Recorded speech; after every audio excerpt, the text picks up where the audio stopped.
Chugging along the steam age, cars, believe it or not, didn't start with petrol. Oh no.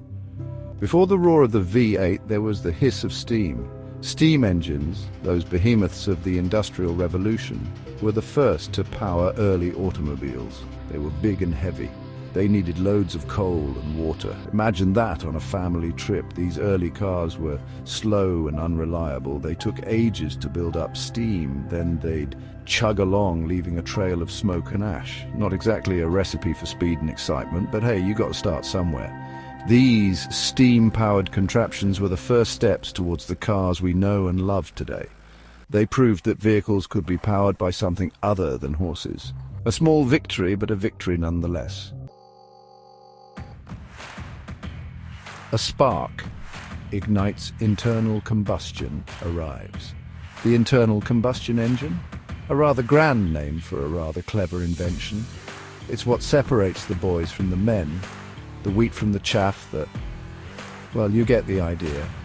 Étienne Lenoir, a Belgian fellow, kicked things off in 1860. He cobbled together the first working internal combustion engine. It ran on gas. Not petrol, mind you, but gas. It wasn't very powerful, but it was a start.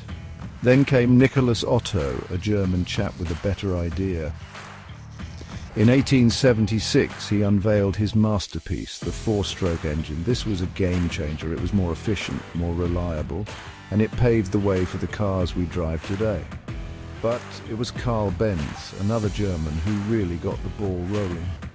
In 1886, he bolted an engine onto a tricycle and created the first proper car, the Benz patent motor wagon. Not the catchiest name, but it did the job.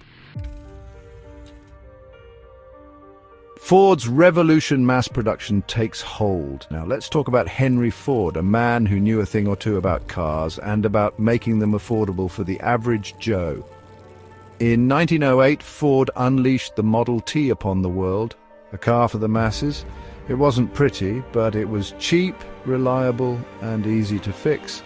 Thanks to Ford's genius idea, the assembly line. Cars were no longer the playthings of the rich and famous. They were for everyone, and that, my friends, is what truly revolutionized the automotive world. The early 1900s saw a flurry of innovation. Electric starters, better cooling systems, V-type engines. Cars were getting faster, more reliable, and more comfortable. The future was looking bright and very, very fast. Power and performance, the rise of muscle. After the war, things got interesting, engines got more powerful, cars got sleeker, and a new breed of automobile was born, the muscle car. Overhead camshafts, superchargers, turbochargers, these were the words on every gearhead's lips. They meant more power, more speed, more bragging rights at the traffic lights. The 1960s and 70s were a golden age for petrol heads. Ford Mustangs, Chevrolet Camaros, Dodge Chargers. These were the cars that made your heart race and your blood pump.